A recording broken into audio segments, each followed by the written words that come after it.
Hello, and welcome to Focus, the Catholic Answers podcast for living, understanding, and defending your Catholic faith. I'm Cy Kellett, your host, and I think what we'll be focusing on this time is living our Catholic faith.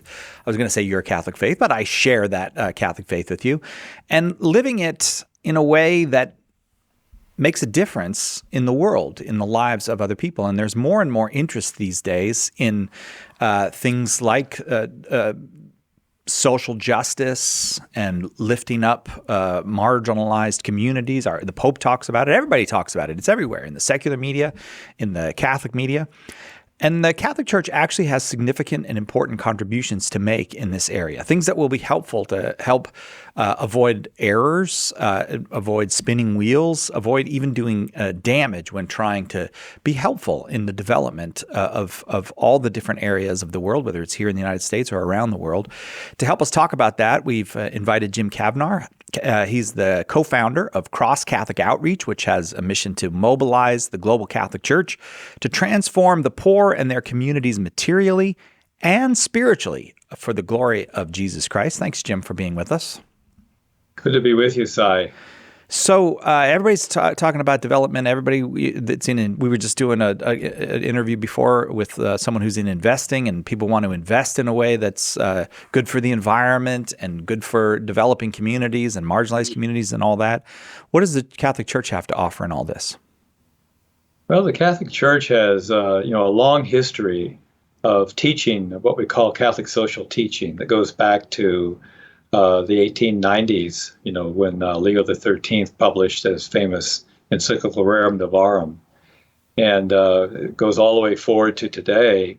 And what the Church brings is a vision of how human beings and their communities and societies, how they should be developed and what they should be like. And basically, integral human development is the name that's been used now since the mid-70s to describe this vision of how people's lives and communities can be developed, both materially, socially, and spiritually, to bring about the greatest good. Pope, now Saint Paul VI, and his encyclical Populum Progressio, 1974, he's the first one to use the term. He says, integral development promotes the good of every person and of the entire person, by which he means the body, the spirit, the mind, the soul of every person. And then that's embellished a little bit in that encyclical. And then for other encyclicals cited this term. But, we have a long relationship with the Vatican and with the departments in the Vatican, or what they call dicasteries, that specifically relate to Catholic charities. And so in 2003, when we first developed this close relationship with what was then called Pontifical Council Cor Unum, One Heart, which was the division that oversees Catholic charities, I started hearing about this term. And I looked it up in the Vatican website and saw it was used by various popes and encyclicals. But when I asked, I said, well, do you know any place that this is being implemented? And Cardinal Robert Sarra was at that point the president of Pontifical Council Cor Unum. And I said, we're looking for some good models of it that we could learn from. And they looked at me blankly, he and his number 2 and number 3 person in the department. And I said, so we're looking for some good models, and all of a sudden they jumped to their feet and they said, well, you're the model. And I said, well, that's nice of you to say so, but, I'm thinking to myself, they don't know anybody, Yeah. And I said, that's nice, but, do you know of any place in the world where you feel there's Catholic agencies or organizations or charities implementing this vision of integral human development? Well, then they talked Italian, so I had no idea what they're talking about because I don't speak Italian. And so they brightened up and they said, yeah, we thought of somebody. It's this man in Haiti, and they told me the name of the guy, and he's got a good housing I think that would be a good one. I said, yeah, I know him. We're already supporting it. You got any others? And they said, more Italian. Well, no.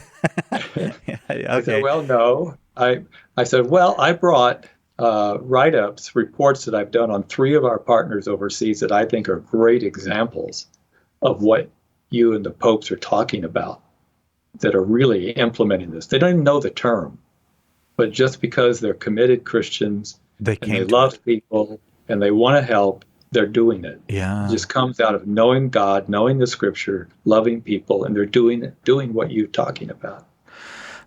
This is extraordinary to me because yeah, there is the theory, and in theory, it's actually something that appeals to Christians. I think it does not appeal to everyone because there's lots of people who will say, "Oh, you Catholics, you're focused on the spiritual, and it just gets in the way of what we're trying to do, which is get these people out of poverty." And so I guess there need to be concrete examples in the world so that people can see what we're talking about. In other words, Yeah. Yeah. And do you have a sense now? I mean, how long have you been doing cross Catholic outreach? How long have you been at it? We opened in January of 2001. So we're 21 years old, and pretty soon we'll be 22 years old. Okay, so in that time, are there things where now because you went to the Vatican to ask them for these examples, if someone were to say to you, "Look, Jim, we just need to get people out of poverty and all this spiritual stuff you want to do, come on, you can get to that later." Are there concrete examples that you can point to and say, actually, no, don't wait around to do this later. Integral human development works better, and here's why. Oh, yeah. Yeah, there's a lot of examples. Let me tell you the first one that we ran into that was a real eye-opener, frankly, for us. This goes back to 2003, 2004. Okay.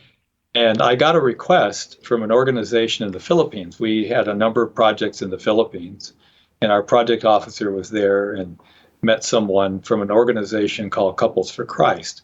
It was a movement that grew out of the Philippines that brought Catholic couples together, to meet in small groups in their homes, to share their faith, pray together, read the Bible, discuss being parents and all.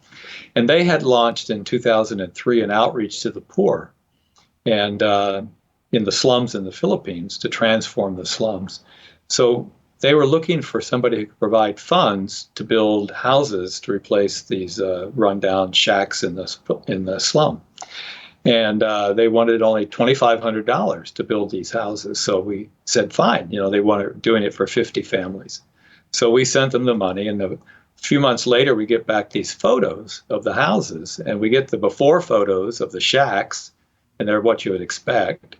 And then there's these photos of these beautiful 2-story townhouses. And we were just stunned. We said, $2,500, And so I got in touch with the leader and I said, this is great, because he wanted to do 50 more. And I said, how about 100 more? Now I got 200. We can get the money, he said, whoa, he says, it doesn't work like that. We spend 12 to 18 months working with, say, 50 families who live contiguously in an area of a slum. And we work to change their hearts and their minds and their relationships and deal with their addictions and their domestic conflicts and all of these things to transform them. Because if we don't change the hearts and values and relationships, we can build these beautiful new houses, and in 2 or 3 years, it'll all be a slum again. And so I went over there to see some of these places. Yeah. And we're looking at this one area, and it's these beautiful townhouses, these ones that I had seen. And when I got there, it was already 5 years old. It looked like it had just been finished last month. It was just incredible how well taken care of. And we talked to one of the women who lived there, and she said, before Couples for Christ came in, it was dog eat dog, everyone for himself. No one trusted anybody. Everybody was out whatever they needed to survive. It says, now we're a community. We pray together, we help one another, we cooperate together to keep our neighborhood clean. And our whole lives are changed now. And it was amazing. And so we kept funding these, and now they're doing whole housing developments from the ground, from empty land up. And one of them, we've already funded the funds for building over 100 houses. And they bring about such a transformation. And what was very fascinating was they began this in 2003, 2004. And early on, there was kind of a disagreement among the leaders of Couples for Christ. Some people were saying, well, this is working great. why don't we get some of the fraternal organizations and the big businesses involved in providing the money? It doesn't all have to be Couples for Christ.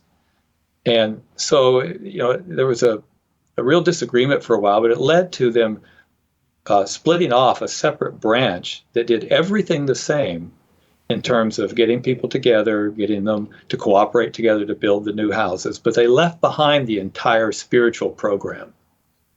And so I was over there in 2019, and I said, I've heard about this. I said, how did it turn out for the group that split off and that did everything the same except left behind the spiritual program? I said, oh, 3 years later, it's all a slum.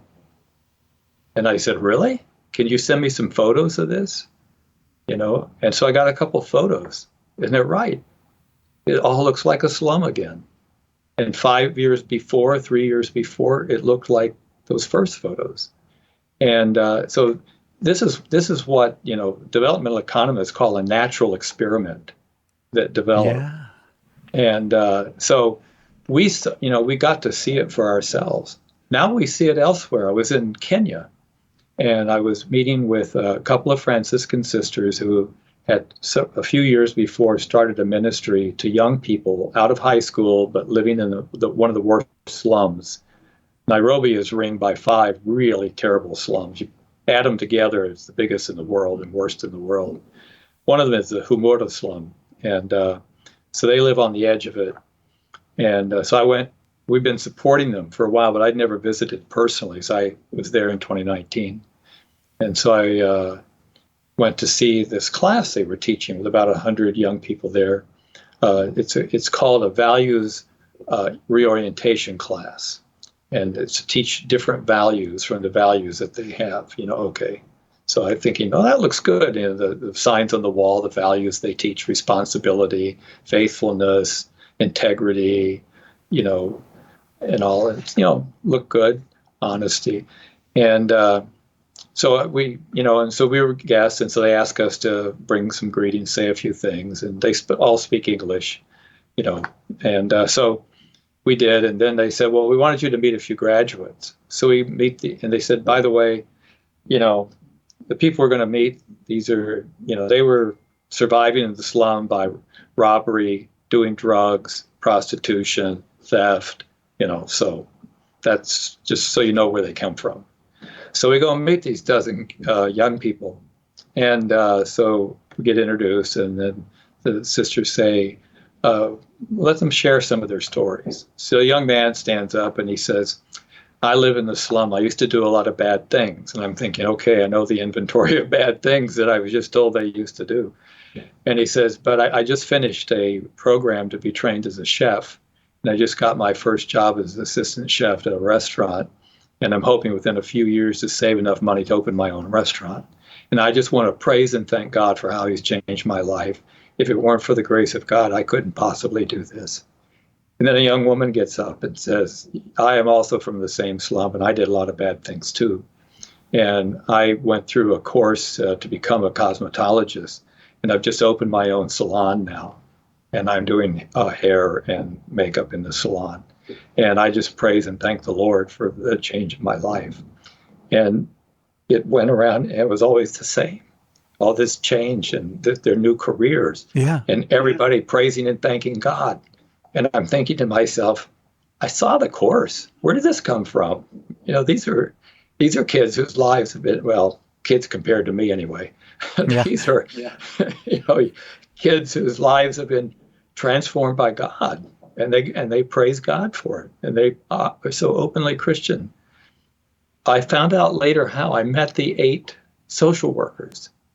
So while they're going through the course, these Christian social workers are meeting with them and praying with them and becoming kind of counselors and mentors for them. What are your skills? Where do you think you could make a living? And we'll help you get enrolled in this vocational training. We'll help you do this or help you do that. And the transformation is, amazing. And you see the power of combination of not only skills training, not only changing their ideals of how to live, but bringing them into touch with God, who changes their hearts and their lives. And I see this all over the world. Yeah. And I could tell many stories of our partners around the world where we see this in action. And so we know. And I'll tell you something. The developmental economists are discovering this phenomena. And you probably didn't notice it, but in 2019, the Nobel Prize in Economics was given to three developmental economists, two from MIT, one from Harvard. And what developmental economists have started doing, and I listen to podcasts a lot, and I love these economic podcasts like Planet Money. I don't know if you ever heard that one, and so I'm listening to Planet Money, and they did a series of 3-hour-long podcasts about these developmental economists experimenting with what really works for poverty alleviation. And so here's an actual story that came out of this podcast that blew my mind. They took two villages in Africa that are in the same language group, same culture, everything the same. They're 10 or 15, 20 miles apart, but everything else is the same. One village, they did a microfinance program, micro loans, small loans, which is sort of the gold standard of how you help people economically in development work around the world today. The founder of that whole technique, Muhammad Yunus, got the Nobel Peace Prize for his development of that. Then the other village, they just gave them cash, just cash, outright gifts of cash. Okay, now people like me hear that and say, well, that'll never work. They'll spend it on drugs or alcohol or prostitutes or whatever, that's not going to make a difference. Well, they did baseline surveys door to door using these techniques to, see where they at. Do you have soap in your house? How many have shoes? Do you have a television? Do you have electricity? This is a standard method of measurement of the levels of poverty and estimated income. So they did that in both villages. Okay, then they do these two things. Guess what? The one where they just gave them outright cash was far more successful than the one with the fancy microfinance program. And I thought, this can't be right. So I bought the book. There was a book called Just Give Money to the Poor. And the guy who wrote the book was the one who developed this program or this strategy. So I bought the book and read the book, and my mind was blown. Well, that's just to tell you what developmental economists are doing nowadays. These are called randomized controlled trials. Yeah. This is the gold standard in both testing medicine as well as now testing poverty alleviation strategies. So 3 of these economists heard about a program in the Philippines called ICM, International Care Ministries. We know these guys. We gave them some help when they were launching. Now they're really big, excellent ministry. And every now and then we do some joint activities together. And so my ears perked up when I read about this. So this is their standard program. They're started by a group of evangelicals who are successful businessmen who live in Hong Kong. Well, they used to anyway. I don't know where they are today, but they were in Hong Kong. And so their standard approach is they'll work with, let's say, 30 families in a village. And they'll get a local pastor to meet for, I think it's like 16 weeks, with these 30 families, couples, or individuals. And basically a basic, course on Christian teaching and values, just a basic gospel course. And then in addition to that, they give them another course, which their own trained people do, not the pastors, but the trained people do, in health and microenterprise. Health, how to maintain the health of themselves and their children, microenterprise, how to run and manage their money in small businesses, etc. Okay, so they picked 320 villages that they had never worked in and randomly split them into 4 groups. First group of 80 got the full program, the spiritual program plus the microfinance training. Second group got only the spiritual program. Third group got only the microfinance training. Fourth group got neither. And they did baseline surveys before, and then 6 months later, they did it again. The 2 groups that got the spiritual training with or without the microenterprise training had household income 10% higher than the other groups. And in order to make sure that they were being objective, the three economists that they picked to run this, one was a non-practicing Jew, the other was an atheist, and the third was a Christian. Yeah. So they wanted to be sure that they were not biased. So this is going on now, and I can cite many other examples of these studies. I'm just delighted with the examples. That spiritual content changes this poverty interventions, and they become more successful. Yeah, that's what I was looking for.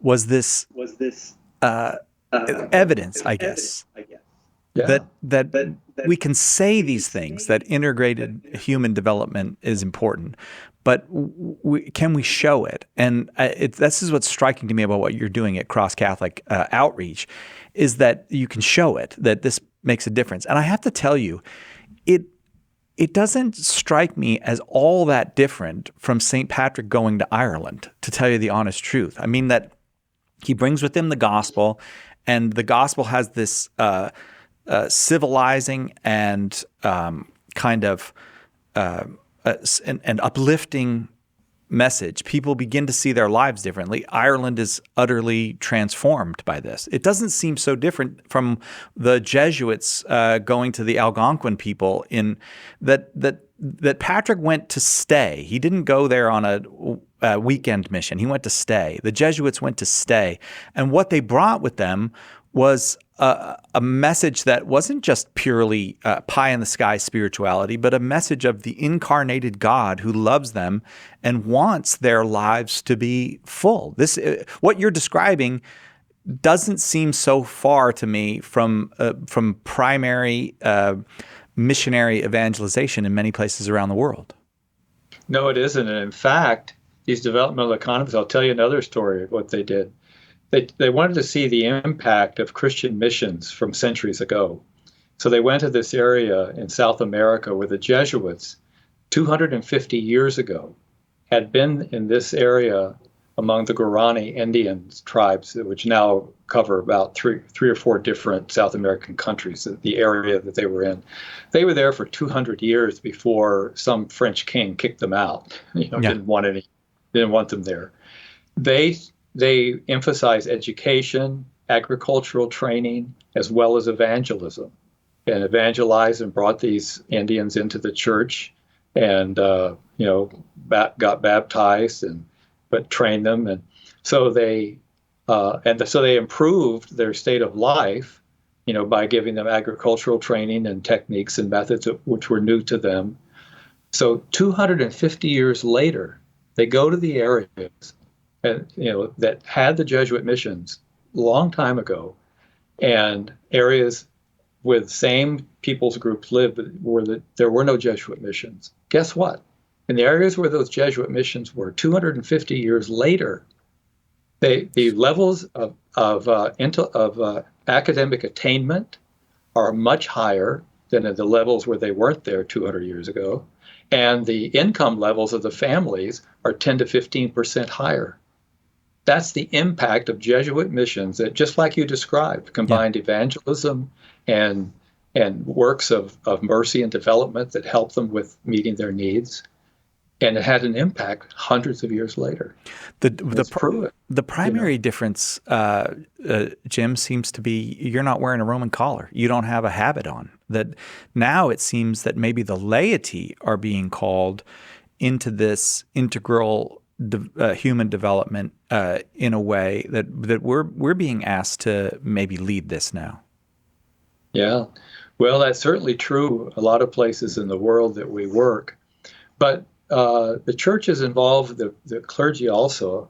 Mm-hmm. Just real quickly, in Guatemala, we work with 2 dioceses there, and in one diocese, we're working with 10 villages at a time to bring about what we call our community transformation program, which launches over an intensive 4-year period and then continues long-term partnership afterwards.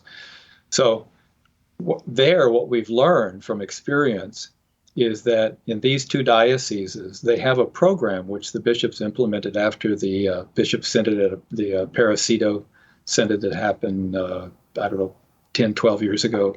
Yeah. The documents that came out of that. And they implemented something called Santas Misiones Populares, which we translate People's Holy Mission. And it's creating home groups, that in one diocese they have 1,200 home groups. And the other one, they have 2,000 home groups. They meet weekly, they pray together, pray for one another, read the Bible and discuss it together. And then they talk about how can we serve our neighbors. And they go door to door and share the faith with them where appropriate or where they can, and also try to see what they can do to help them materially as well if they're in needs. Okay, in both cases, the bishops invest a lot in training the leaders of these groups. So when we come and provide the funds, where now they can put in new water systems, let's say, they don't have access to clean water. So we're going to provide the funds to drill a deep water well, 700 feet, 600, 700 feet deep into aquifers that are really clean and pure. And it's going to be piped to every single house in the village. And someone has to dig all those trenches for all those pipes to go to every house has a faucet. Well, you've got the leaders already there who already know the people. They organize everybody to work together for the good of the village. And when it's done, like the first one that was done in this one area, 326 houses now have water tap at their house. And water is available 24 hours a day, and it's clean and it's safe to drink. And they did it themselves. Professionals drilled the well. Everything else was done by volunteers led by local leaders who are known, and everybody gets invited to join a home group if they wish. And so that experience transformed the whole village. When they find out they can do something that transformative and major together, they're ready to take on the next challenge. So Yeah. This is happening where the whole church is involved. The priests, they're providing the training. The lay people are providing the leadership. They're mobilizing villages. They're bringing them together in prayer. And you see whole villages being transformed materially and spiritually thanks to these home groups, which are all lay-led. I want to say two things to you and get your reaction to these two. First of all, I think there are a lot of Catholics today here in the United States, and I imagine around the world, who kind of roll their eyes when social justice comes up because it seems like a scam to them or something like that. And it seems like what you're saying is maybe what we should be doing is not rolling our eyes, but saying, like St. Paul says, let me show you a more excellent way. Does that make sense to you? I mean, do you have maybe, I don't know what your sense of all the different social justice movements are, but it does seem like you're offering a more authentically Catholic response than just rolling the eyes. Yeah, definitely. I think let me show you a more excellent way. Great quote. I love that. I remember that one. Okay. But you have to understand something about Catholic social justice teaching. This is the Catholic Church bringing its wisdom because it knows man. It knows what makes people tick. It understands the heart of man. So it understands how societies should be ordered for the greatest good and the greatest flourishing of human beings. So the Catholic teaching on social justice is the Church's advice to how society should be structured. There needs to be justice. There needs to be concern for the poor. There needs to be subsidiarity to push authority to act down into the lowest level, into the family, not taking away from the family the right and ability to raise their own children by taking it over by the state or something like that. So solidarity, caring for one another, these are values that the Church brings to societies so that societies can learn from the wisdom of the Church. And lay people in the Church are the ones who should be in those societies leading the way, bringing about a transformation of society to bring greater justice. The problem becomes when people think that, well, if we bring greater justice, there's no need for charity because everybody will have what they need. Yeah. Okay. So you get this contest, this tension between the social justice advocates and the charity advocates. And I see this a lot. And it's a false conflict. Social justice is the right ordering of society, to each according to what he should have, respecting the rights and of property and things like that, to bring order and justice into society. But it doesn't replace charity. Charity comes from the love of God in us as Christians, manifest and transferred to the needs of others. There will always be a need for charity, and there will always be the poor. There will always be the social justice. Justice will never be perfect. That's part of Catholic teaching about justice. There will never be perfect justice in this world. There will always be a need to correct for injustice. It will always be there. And there will always be people who are in need and need help and the concern of others. And so, there's a mistake sometimes made by Catholics who advocate for social justice, which we're supposed to do.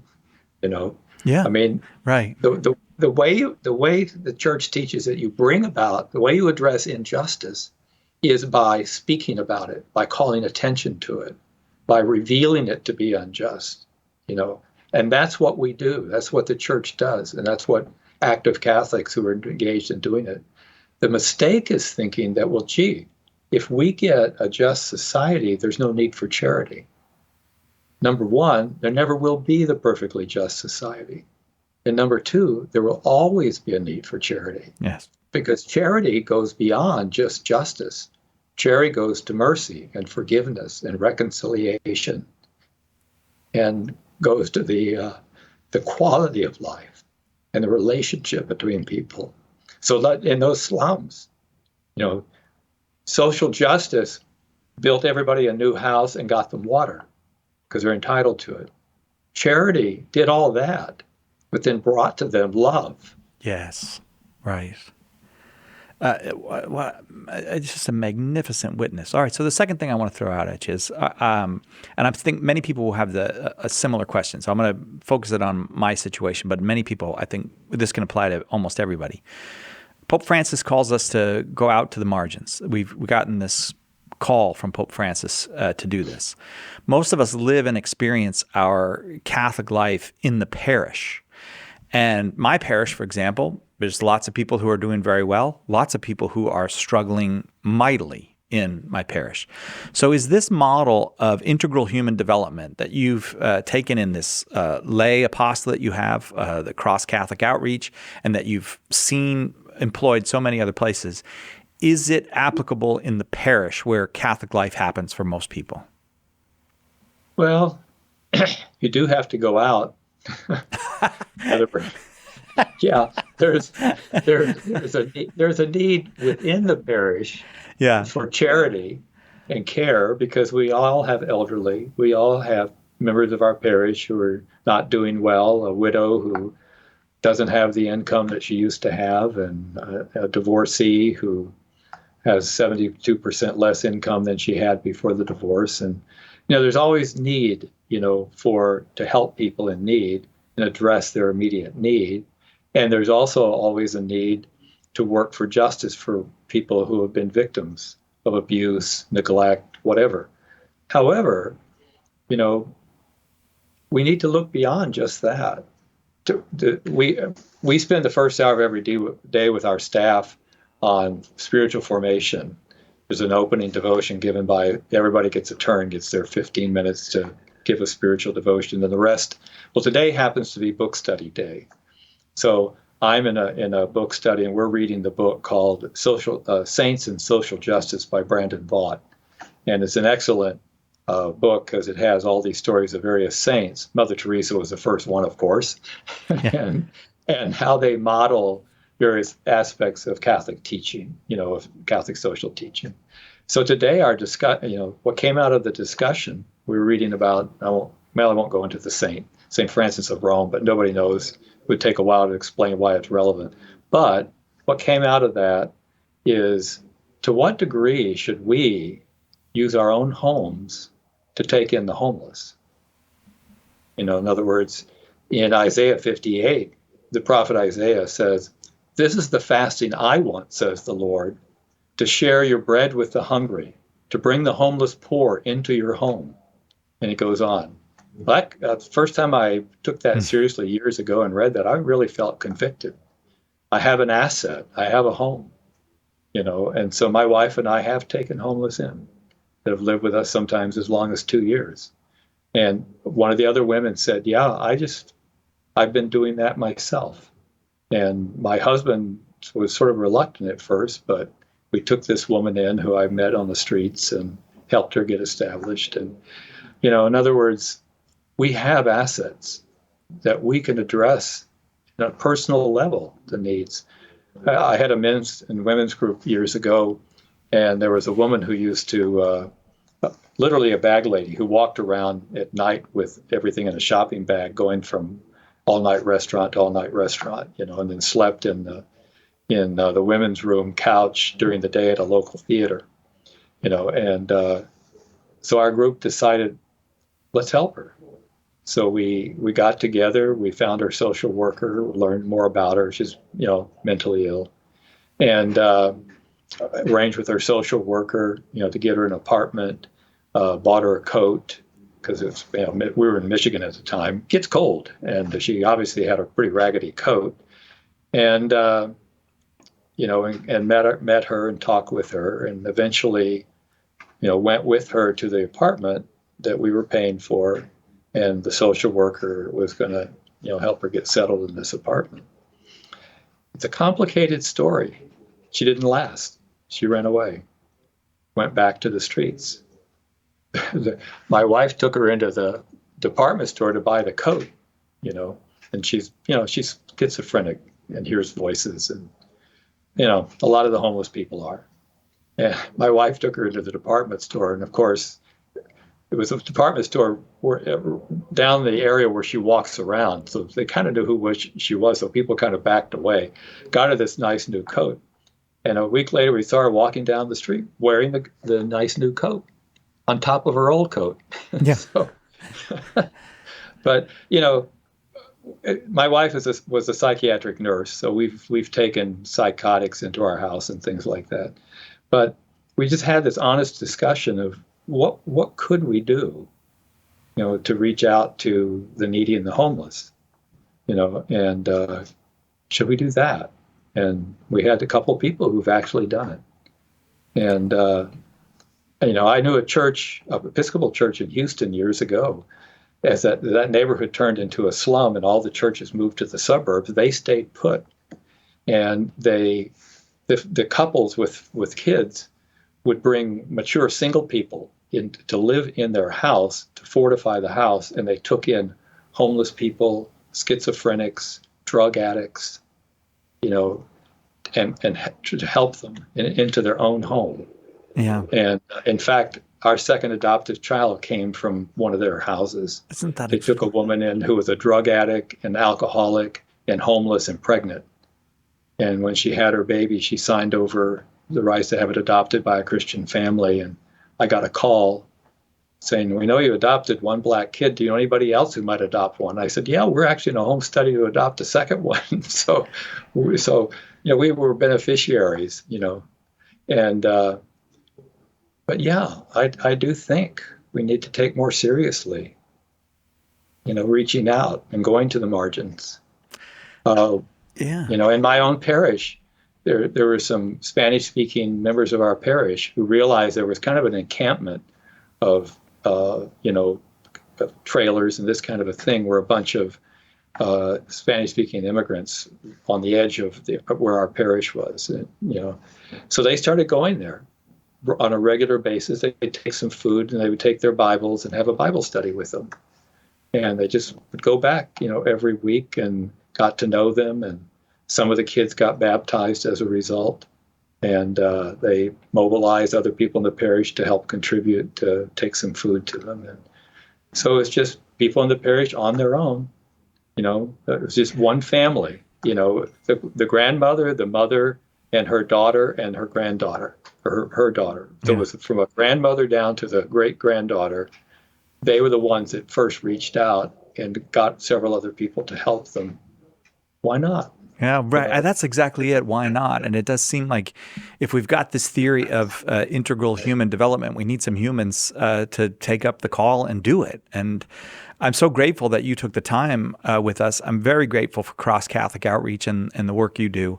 I hope we'll get to talk with you about these things more, because I feel not only informed by what you said, but I feel quite convicted and inspired by it. So I just can't tell you how much I appreciate that you took the time. Maybe you'll talk to us again sometime. I'd love to. Well, we have so many stories. Yeah. And I didn't expect one to come out of a book study this morning, but here's another story. Yeah. But, the receptionist that sits 20 feet from my door. You didn't know. She's the one who's taking in homeless women. Yeah. And she's got children and she's got a husband, and they're bringing them into their house and helping them. That's the thing is if we don't start talking about it, we won't know what others are doing, and we won't know where there's those opportunities to join together and go out to the margins, just as the Pope is calling us to do. I think that wraps it up for us. Jim Cavnar, thank you very, very much. Cross Catholic Outreach is the apostolate. You can find it on the internet.